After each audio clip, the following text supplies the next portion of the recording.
वाजिद अली खां, मैंने दुनिया नहीं छोड़ी, मैं तो बसा हूँ आपकी यादों में, आपके आंखों में, आपके होठों पर एक तराना बनकर, एक खूबसूरत गाना बनकर। मैं हमेशा ही रहूँगा आपके दिलों में, कुछ खट्टी कुछ मीठी यादों के साथ, अपने जीवन की असफलता के बाद एक शानदार सफलता का फसाना बनकर। मेरा जन्म 10 मार्च 1981 में मध्य प्रदेश के मंदसौर जिले में एक छोटे से गांव सोनगिरी में हुआ था।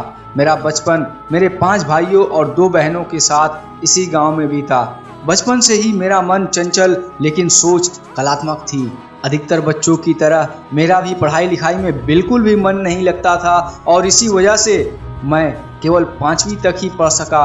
नई चीज़ों को सोचना, उसके विषय में कुछ नया बनाना और कुछ नया करना, साथ ही संगीत और कला में मेरे बढ़ते चाहत से मेरे पिता और घर वाले परेशान रहा करते थे और इसके लिए मुझे हमेशा डांट भी पड़ती थी। फिर भी मैं कुछ अलग करने की चाह में अपनी दुनिया में लगा ही रहा और जब मेरे साथ वाले सभी दोस्त खेलकूद में व्यस्त थे तब मैंने स्टील और लोहे से एक आयरन प्रेस बनाकर सबको आश्चर्यचकित कर दिया। जब मैं 14 वर्ष का हुआ तब मैंने पानी में चलने वाली जहाज बनाया। जमीन और पानी के बाद अब तो ख्वाहिश थी ऊंचे आसमान को नापने की और वो वक्त भी आया जब मैंने अपने ही हाथों से एक छोटा हेलीकॉप्टर बनाया। वो कहते हैं ना, पंखों से कुछ नहीं होता, हौसलों से उड़ान होती है। और मैंने ये साबित कर दिया कि डिग्रियों से कुछ नहीं होता, आपके कर्मों से ही आपकी पहचान होती है। मेरे इन आविष्कारों को जब तारीफ मिलने लगी तब मेरे हौसलों को और भी पंख लगने लगा और एक के बाद एक लगातार 200 आविष्कार मैंने कर दिए। जिसने भी मेरे आविष्कारों को देखा वो हैरान रह गया।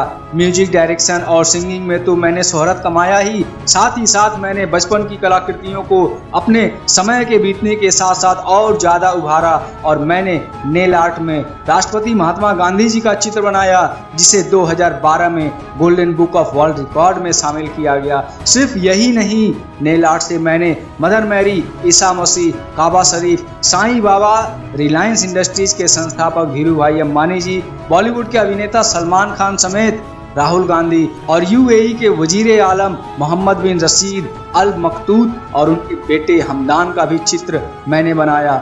मेरे इन सभी कलाकृतियों, प्रतिभाओं और आविष्कारों के लिए मैंने Guinness book of world record, golden book of world record, Limca book of world record और India book of world record के साथ साथ Asia book of world record में अपना नाम दर्ज करवाया। मैं भारत का पहला ऐसा कलाकार हूं जिसे आयरन नेल आर्ट और मेडिकल इक्विपमेंट आर्ट के लिए पेटेंट मिला है। हालांकि ज़िंदगी के सफ़र में मैं बहुत आगे नहीं बढ़ सका और 31 मई 2020 को इस दुनिया से रुखसत होना पड़ा, लेकिन ज़िंदगी में मैंने सिनेमा के पर्दे से एक संगीतकार, संगीत निर्देशक, गीतकार, वैज्ञानिक और एक कलाकार सभी भूमिकाओं में अपना सर्वश्रेष्ठ देते रहा। जाते जाते मैं आपसे ये कहना चाहूँगा, भीड़ हमेशा उस रास्ते पर चलती है जो रास्ता आसान होता है, लेकिन इसका ये मतलब नहीं है कि भीड़ हमेशा ही सही रास्ते पर चलती है।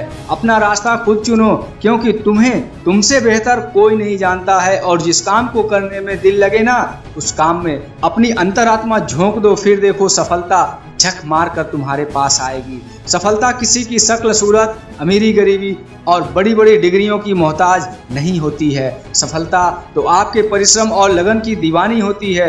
पृथ्वी पर ऐसा कोई भी व्यक्ति नहीं है जिसको कोई समस्या ना हो और कोई भी ऐसी समस्या नहीं है जिसका कोई समाधान ना हो। मंजिल चाहे कितनी भी ऊंची क्यों ना हो, उनके रास्ते हमेशा ही पैरों के नीचे होते हैं। मेरे जीवन की ये कहानी अगर आपको अच्छी लगी हो तो अपने सभी दोस्तों के साथ इसे शेयर करो, लाइक तो कर ही देना और हाँ, इस चैनल को अभी के अभी सब्सक्राइब करके इससे जुड़ जाना ताकि और भी मोटिवेशनल और इंस्पिरेशनल वीडियो आपको लगातार मिलती रहे।